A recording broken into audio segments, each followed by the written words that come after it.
नमस्कार, मी स्वाती कांबळे। आजच्या व्हिडिओच्या माध्यमातून आपण पीएचडी इंटरव्ह्यू बद्दलची संपूर्ण माहिती समजून घेणार आहोत। जर तुम्ही यावर्षी पीएचडी ॲडमिशनच्या प्रोसेसमध्ये असाल किंवा तुम्हाला भविष्यात पीएचडीला ॲडमिशन घ्यायचं असेल तर तुमच्यासाठी हा व्हिडिओ खूप महत्त्वाचा आहे। पीएचडीचा इंटरव्ह्यू हा पूर्ण ॲडमिशन प्रोसेसमधला एक खूप महत्त्वाचा टप्पा आहे। त्याच्यामुळे आपण पीएचडीचा इंटरव्ह्यू कोणत्या फॉर्मॅटमध्ये कंडक्ट केला जातो, त्याच्यासाठी कोणकोणत्या प्रकारची तयारी आपल्याला करायची आहे, कोणत्या प्रकारचे प्रश्न विचारले जाऊ शकतात, रिसर्च प्रपोजल कसं तयार करायचं आहे, या संदर्भातील संपूर्ण माहिती या व्हिडिओच्या माध्यमातून जाणून घेणार आहोत। तर हा व्हिडिओ शेवटपर्यंत नक्कीच पाहत राहा। त्याचबरोबर तुमचे मित्रमैत्रिणी किंवा फॅमिली मेंबर्स जे पीएचडीची तयारी करत असतील त्यांच्यासोबत हा व्हिडिओ नक्कीच शेअर करा, त्यांना देखील याचा फायदा होईल। आणि हे अपडेट्स जाणून घेण्यासाठी चॅनलला सबस्क्राइब देखील नक्कीच करा। सगळ्यात पहिला मुद्दा, इंटरव्ह्यूचा फॉर्मॅट काय असतो किंवा आपल्याला कशा प्रकारे कुठे जाऊन इंटरव्ह्यू द्यायचा आहे। तर तुम्ही या ॲडमिशन प्रोसेसमध्ये जे रिसर्च सेंटर निवडलेलं असतं त्या रिसर्च सेंटरमध्ये तुमचा इंटरव्ह्यू घेतला जातो आणि त्या संदर्भातलं संपूर्ण कम्युनिकेशन हे त्या रिसर्च सेंटरकडून केलं जातं।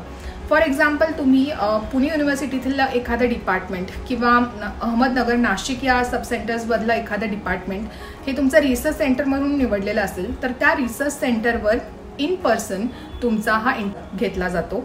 ऑनलाईन पद्धतीचे इंटरव्ह्यूज मोस्टली अवेलेबल नाही आहेत, तर बऱ्यापैकी सर्व इंटरव्ह्यूज हे ऑफलाईन पद्धतीने तुम्ही स्वतः तिथे जाऊन तुम्हाला इंटरव्ह्यू द्यावा लागतो। या संदर्भातलं संपूर्ण कम्युनिकेशन कोणत्या तारखेला असणार आहे, कोणत्या स्लॉटमध्ये असणार आहे, या संदर्भातली संपूर्ण माहिती हे रिसर्च सेंटर तुमच्यापर्यंत कम्युनिकेट करेल। त्यासाठी तुमचा जो ऑफिशियल ईमेल आयडी किंवा जो ऑफिशियल नंबर आहे त्याच्यावर तुम्हाला हे मेसेजेस किंवा ईमेल्स पोहोचतील, ते तुम्ही नक्कीच चेक करणं अपेक्षित आहे। त्यानंतर इंटरव्ह्यू आपण कोणत्या मीडियममधून देऊ शकतो हा एक बऱ्याच लोकांना प्रश्न असतो। तर तुमचं मास्टर्सचा जो तुमचा कोर्स होता त्याचं जे मीडियम आहे त्या मीडियममधून तुम्ही इंटरव्ह्यू देऊ शकता। फॉर एक्झाम्पल, तुम्ही सोशॉलॉजी केलेलं असेल, MA सोशॉलॉजी केलेलं आहे आणि ते इंग्लिश मीडियममधून केलेलं आहे, तर तुम्ही इंग्लिश मीडियममधून इंटरव्ह्यू देणं अपेक्षित असतं। किंवा बऱ्याच वेळेला जर तुम्ही एखाद्या लँग्वेजमध्ये कम्फर्टेबल नसाल तर तुम्ही ॲडव्हान्समध्ये तशी रिक्वेस्ट करून इंटरव्ह्यू तुमचा दुसऱ्या व्हर्नाक्युलर मीडियममधून देखील देऊ शकता। पण मोस्टली सायन्सेस आणि इंग्लिश मीडियमवाल्या मास्टर्स कोर्सेसचे इंटरव्ह्यूज देखील इंग्लिशमध्येच कंडक्ट केले जातात। या इंटरव्ह्यूच्या कमिटीमध्ये रिसर्च सेंटरचे हेड असतील, कॉलेजमधले प्रिन्सिपल्स असतील, सब्जेक्ट एक्सपर्ट्स असतात किंवा इतर गाईड असतात त्या सेंटरवरचे, अशा सर्वांनी मिळून ते एक पॅनल फॉर्म्युलेट झालेलं असतं आणि त्या पॅनलसमोर आपल्याला ऑफलाईन पद्धतीने इन पर्सन हा इंटरव्ह्यू आपल्याला द्यायचा असतो आणि त्यांच्याकडून आपल्याला वेगवेगळ्या पद्धतीचे प्रश्न विचारले जातात, त्याची उत्तरं आपण देणं तिथे अपेक्षित असतं। तर हे झालं इंटरव्ह्यूच्या फॉर्मॅटबद्दलची माहिती। दुसरा आणि महत्त्वाचा प्रश्न की कोणत्या प्रकारचे प्रश्न इंटरव्ह्यूमध्ये विचारले जाऊ शकतात। सगळ्यात पहिला आणि महत्त्वाचा मुद्दा, तुमच्या ज्या सब्जेक्टमध्ये मास्टर्स झालेला आहे त्या सब्जेक्टच्या संदर्भातील कोणत्याही प्रकारचे प्रश्न तुम्हाला विचारले जाऊ शकतात। हा झाला पॉईंट नंबर 1। तर त्यातलं तुमचं नॉलेज चेक केलं जातं। तुम्ही जो एरिया रिसर्चसाठी निवडलेला आहे त्याचं नॉलेज चेक केलं जातं। त्यातला स्पेसिफिक टॉपिक जर तुम्ही एखादा मेन्शन केला असेल तर त्याच्या संदर्भातील सर्व पॅरलल क्वेश्चन्स तुम्हाला विचारले जाऊ शकतात। पॉईंट नंबर 2 की रिसर्च ॲप्टिट्यूड तुमचा हा इंटरव्ह्यूच्या माध्यमातून मेजरली चेक केला जातो की तुम्ही हा एरिया का निवडला, याच्यामध्ये कोणत्या प्रकारचा रिसर्च झालेला आहे, तुम्हाला हा रिसर्च का करावासा वाटला किंवा या रिसर्चमध्ये अजून काय स्कोप आहे, हा रिसर्च केल्याने तुमच्या सब्जेक्टमध्ये काय ॲडिशन होणार आहे किंवा त्या नॉलेज क्रिएशनच्या प्रोसेसमध्ये काय ॲडिशन होणार आहे किंवा याच्यासाठी कुठल्या प्रकारची रिसर्च मेथडॉलॉजी तुम्ही वापरणार आहात, या संदर्भातील रिसर्चमध्ये अजून काही नवीन ट्रेंड्स आहेत का नॅशनली इंटरनॅशनली, ह्या सर्व गोष्टी तुम्हाला तुमच्या एरियाच्या संदर्भातील माहीत असणं खूप गरजेचं आहे। याच्यातून तुमचा रिसर्च ॲप्टिट्यूड चेक केला जाईल। तुम्ही मास्टर्स लेवलला जर एखादा प्रोजेक्ट केलेला असेल किंवा तुम्ही MPhil केलेला असेल, त्यातला जो तुमचा थिसिस असेल त्याच्या संदर्भातील देखील काही प्रश्न तुम्हाला विचारले जाऊ शकतात। तर तशा पद्धतीने आपल्याला संपूर्ण सब्जेक्टची आणि तुमच्या रिसर्च एरियाबद्दलची बेसिक माहिती, त्याचबरोबर रिसर्च का करायचं आहे आणि कशा पद्धतीने करायचं आहे या प्रकारच्या प्रश्नांची उत्तरं येणं अपेक्षितच आहे।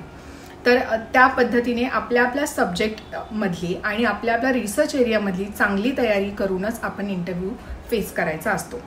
तिसरा प्रश्न की रिसर्च प्रपोजल तयार करून घेऊन जायचं आहे का। तर वेगवेगळ्या युनिव्हर्सिटीजमध्ये आणि इन्स्टिट्यूशन्समध्ये वेगवेगळे रूल्स असतात। पुणे युनिव्हर्सिटीमध्ये जे फायनल रिसर्च प्रपोजल असतं ते तुमच्या ॲडमिशन नंतर आपल्याला युनिव्हर्सिटीला सबमिट करायचं असतं. पण तरीसुद्धा इंटरव्ह्यूला जाताना जर तुम्ही एक बेसिक तुमचा रिसर्च प्रपोजलचा ड्राफ्ट घेऊन गेलात तर ते खूप जास्त इफेक्टिव्ह ठरू शकतं. यासाठी तुम्हाला तुमचा रिसर्च एरिया टेंटेटिव्ह माहीत असणं गरजेचं आहे. त्याचबरोबर तुम्ही कुठल्या प्रकारचा रिसर्च करत आहात, का करत आहात, तुमचे एम्स आणि ऑब्जेक्टिव्स काय आहेत, तुम्हाला जर रिसर्चचं स्ट्रक्चर काही बनवता आलं टेंटेटिव्ह, तर ह्या सगळ्या गोष्टी ज्या आहेत त्या यूज करून एक टेंटेटिव्ह रिसर्च प्रपोजल बनवून तुम्ही घेऊन इंटरव्ह्यूमध्ये जाऊ शकता. हे सगळ्याच सेंटर्समध्ये सगळ्याच सब्जेक्टसाठी मॅन्डेटरी आहे असं नाही, मात्र हे तुमच्यासोबत असणं हे थोडंसं इफेक्टिव्ह ठरू शकतं, कारण तुम्ही त्याबद्दल अधिक तिथे इंटरव्ह्यूमध्ये बोलू शकता आणि त्यानुसार तुम्हाला प्रश्न देखील विचारले जाऊ शकतात. रिसर्च प्रपोजलचं एक स्ट्रक्चर आहे, त्याची फाईल मी डिस्क्रिप्शन बॉक्समध्ये देते, ती नक्की चेक करा. एक 8 to 9 पेजेस मॅक्स किंवा त्याच्यापेक्षा जास्त जर तुम्ही बनवू शकत असाल तर तसं रिसर्च प्रपोजल बनवून घेऊन जाणं इफेक्टिव्ह ठरू शकेल. तर ह्या झाल्या इंटरव्ह्यूच्या बाबतीतल्या काही महत्त्वाच्या गोष्टी. तर काही टिप्स आहेत ज्या मला तुम्हाला शेअर कराव्याशा वाटतात इंटरव्ह्यू संदर्भात. नंबर 1, तुमच्या सब्जेक्टमधल्या ज्या बेसिक कॉन्सेप्ट्स आहेत त्यांची क्लॅरिटी असणं खूप गरजेचं आहे. एखादा रॅन्डम प्रश्न तुम्हाला विचारला जाऊ शकतो की हे म्हणजे काय किंवा ते म्हणजे काय, तर अशा ह्या बेसिक कॉन्सेप्ट्स तुम्हाला माहीत असणं गरजेचं आहे. त्याच्यामुळे तुमच्या सब्जेक्टमधल्या ह्या सर्व बेसिक कॉन्सेप्ट्स एकदा रिवाईज करा. त्याचबरोबर करंट ट्रेंड्स रिसर्चमध्ये काय चालू आहेत हे देखील तुम्हाला माहीत असणं गरजेचं आहे. त्याच्यासाठी वेगवेगळे रिसोर्सेस आहेत ते तुम्ही वापरू शकता.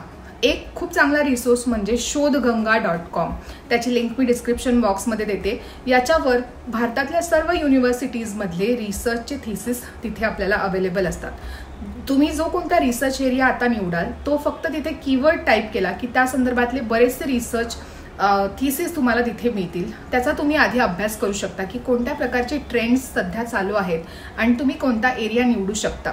एक महत्त्वाची गोष्ट असते रिसर्चमध्ये की तुम्ही रिपीट तोच एखादा झालेला असलेला रिसर्च करणं अपेक्षित नसतं, काहीतरी नवीन करणं अपेक्षित असतं. त्यामुळे जे ऑलरेडी खूपदा विषय घेतले गेलेले आहेत तेच पुन्हा घेण्याऐवजी काहीतरी नवीन किंवा जे काही कंटेम्पररी आहे किंवा वेगळ्या एखाद्या अँगलने तुम्ही त्याच्याकडे बघू शकता असा विषय निवडणं गरजेचं आहे.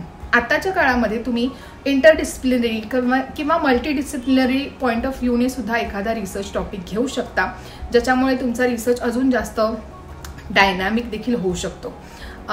हे काही रिसोर्सेस वापरून त्यानंतर तुमच्या सब्जेक्ट मॅटरची चांगली तयारी करून आणि रिसर्चमधल्या देखील काही की टर्म्स तुम्ही समजून घेऊन मगच इंटरव्ह्यूला गेलं पाहिजे. रिसर्चमधल्या बेसिक टर्मिनॉलॉजीजमध्ये रिसर्च मेथोडॉलॉजीज कुठल्या कुठल्या प्रकारच्या असतात, डेटा कलेक्शन कुठल्या कुठल्या प्रकारे केलं जातं किंवा रिसर्चचे वेगवेगळे टाईप्स कोणते असतात, यासारख्या बेसिक टर्म्स देखील तुम्हाला माहीत असणं गरजेचं आहे. त्या देखील विचारल्या जाऊ शकतात इंटरव्ह्यूमध्ये. त्यामुळे तुमचं सब्जेक्ट मॅटर, तुमचं रिसर्च प्रपोजल किंवा रिसर्च एरिया आणि रिसर्च संदर्भातल्या सर्व की टर्म्स तुम्हाला माहीत असल्या पाहिजेत. त्याचबरोबर तुमचे कम्युनिकेशन स्किल्स देखील इंटरव्ह्यूसाठी खूप चांगले असणं गरजेचं आहे, कारण तुमच्या ज्या आयडियाज आहेत त्या पॅनल्सवरून पर्यंत तुम्हाला पोहोचवता आल्याच पाहिजेत. त्यासाठी थोडेसे कम्युनिकेशन स्किल्स देखील ब्रशअप करा. त्याच्यानंतर इंटरव्ह्यूसाठीचे जे बेसिक मॅनरिझम्स असतात ते देखील फॉलो केलं जाणं खूप गरजेचं आहे. तर ह्या सर्व गोष्टींचा विचार करून तुम्ही चांगली इंटरव्ह्यूची तयारी करा. इंटरव्ह्यू हा एक खूप महत्त्वाचा टप्पा आहे, पण त्याला अगदीच घाबरण्याची काहीच गरज नाही आहे. हे सर्व जे रिसर्च पॅनल असतं ते तुम्हाला सिलेक्ट करण्यासाठी तिथे असतात. त्यामुळे चांगल्या पद्धतीने इंटरव्ह्यूची तयारी करून चांगल्या पद्धतीने तुमचे सगळे विचार जे आहेत ते तिथे तुम्ही कम्युनिकेट करा आणि अगदी व्यवस्थित पद्धतीने तुम्ही हा इंटरव्ह्यू देऊ शकता. ह्या काही महत्त्वाच्या गोष्टी मला इथे शेअर करायच्या होत्या. तुम्हाला अजून काही डाऊट्स असतील तर ते कमेंट बॉक्समध्ये मला नक्कीच कळवा. त्याची उत्तरं देण्याचा देखील मी नक्कीच प्रयत्न करेन. आणि इथून पुढचे अपडेट्स जाणून घेण्यासाठी चॅनलला सबस्क्राईब देखील नक्कीच करा.